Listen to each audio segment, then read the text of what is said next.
নমস্কার, আমি অঞ্জলি। আমার আর একটি ব্লগ ভিডিওতে আপনাদের স্বাগত। আগের ভিডিওতে বলেছিলাম আমরা কোথায় যাচ্ছি সেটা আপনাদের অবশ্যই জানাবো। যদিও প্রথমে গেছিলাম বৃন্দাবন, তারপরে গেছিলাম প্রয়াগরাজ মহাকুম্ভের মেলায়, কিন্তু প্রথমেই মহাকুম্ভের ভিডিওটাই আপনাদের সঙ্গে শেয়ার করছি। সকালের মনোরম এক দৃশ্য উপভোগ করতে করতে ফাইনালি চলে এসেছিলাম প্রয়াগরাজ। অনেক দূর থেকেই দেখছিলাম গাড়িগুলি পার্কিং হয়ে আছে। প্রায় 7-8 কিলোমিটার কিংবা 10 কিলোমিটার তো হবেই। এত দূর থেকেই সমস্ত গাড়ি কিন্তু পার্কিং হয়ে গেছিল। কিন্তু জানেন, আমাদের গাড়িটা কিন্তু অনেক ভেতর পর্যন্ত ঢুকে গেছিল। আর একটা টেন্টও নেওয়া হয়েছিল প্রায় গঙ্গার একদম কাছে। কুম্ভ মেলার 29 আর 30 নম্বর গেটের একেবারে কাছাকাছি আমরা ছিলাম। চলুন আপনাদের আমাদের টেন্টটা দেখাই। এখানে ছিল 2টো রুম। একটা রুমের মধ্যে ছিল 3টে খাট। 3টে খাটে 3 জনই শুতে পারবে, কারণ এগুলো না ফোল্ডিং খাট। আর এখানে একটা রুমের মধ্যে নিচে কিন্তু তোষক পাতা ছিল, যার মধ্যে সবাই শুতে পারবে।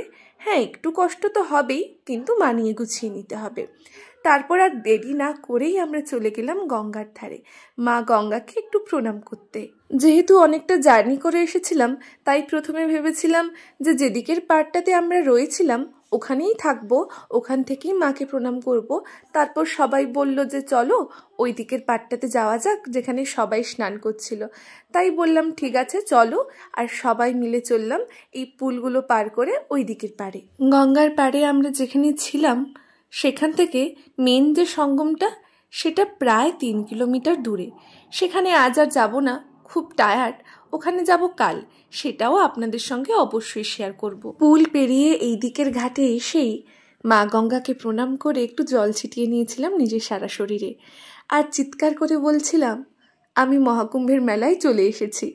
কারণ বিশ্বাস করুন, যেদিন থেকে মহাকুম্ভের মেলা শুরু হয়েছিল সেই দিন থেকে আমি ভীষণ কান্নাকাটি করেছি। কয়েক রাত আমার ঘুমও হয়নি, এতটা কান্নাকাটি করেছিলাম। আর ভেবেছিলাম আমার কপালে হয়তো মহাকুম্ভ নেই, আমি হয়তো ভীষণ পাপী, যে কারণে আমার কপালে মহাকুম্ভ লেখা নেই। এই ভেবে ভেবে খুব কান্নাকাটি করেছিলাম। কিন্তু ফাইনালি যখন মহাকুম্ভের মেলায় পৌঁছলাম, আমি বিশ্বাসই করতে পারছিলাম না যে আমি মহাকুম্ভের মেলায় এসেছি। ভগবানের পরিকল্পনা কেই বা জানে আর কেই বা বোঝে। কি যে করেন সেটা উনিই জানেন, আর উনিই করেন, সবই তার কৃপা।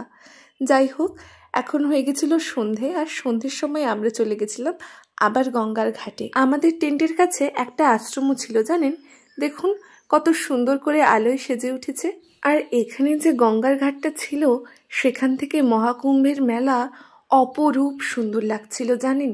দেখুন, মনে হচ্ছে না আকাশের সমস্ত তারা যেন নেমে এসেছে মা গঙ্গার কোলে। এই মুহূর্তে সেইখানে দাঁড়িয়ে যে অনুভূতিগুলো হচ্ছিল তা মুখে বলে বোঝানো যাবে না।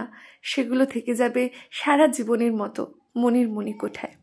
এখানে কিন্তু শুরু হয়ে গেছিল গঙ্গা আরতি। দেখুন, আমি কিন্তু এই প্রথমবার গঙ্গা আরতি দেখলাম, জানেন। সে এক অন্য অনুভূতি। আমি জীবনে প্রথমবার গঙ্গা আরতি দেখলাম, মনটা একদম শান্ত হয়ে গেল। আর মনের ভিতর যত কষ্ট দুঃখ ছিল সব যেন ওই মুহূর্তের মতো কোথায় বিলীন হয়ে গেছিল। আমরা যখন ঘাটে গেছিলাম তখন ঘাটটা প্রায় ফাঁকাই ছিল, কিন্তু তারপর দেখুন কত মানুষের সমাগম। সবাই কিন্তু এসেছিলেন গঙ্গার আরতি দেখতে। এসে ঘাটে সবাই বসেছিলেন গঙ্গার আরতি দেখার জন্য। প্রায় 1-1.5 ঘন্টা ধরেই কিন্তু সবাই স্থিরভাবে বসেছিলেন আর ঠাকুর নাম করছিলেন, ভগবানের নাম জপ করছিলেন। আর এখানে যে ধুনুচি আরতি হচ্ছিল, এই ধুনুচির ধোঁয়াগুলো কিভাবে যেন মা গঙ্গার কোলে গিয়ে মিশছিল। আপনারা দেখুন, আমার যেন দেখে এক স্বর্গীয় দৃশ্য বলে মনে হচ্ছিল। আপনাদের কি মনে হচ্ছে কমেন্ট করে কিন্তু জানাবেন। তারপর হচ্ছিল প্রদীপ নিয়ে আরতি, যেটাও কিন্তু সবাইকে মনোমুগ্ধ করেছিল। ভিডিওটা আর বেশি বাড়াচ্ছি না, এতটা পর্যন্তই থাক। দেখা হচ্ছে পরের ভিডিওতে। সবাই খুব ভালো থাকবেন, সুস্থ থাকবেন। টাটা।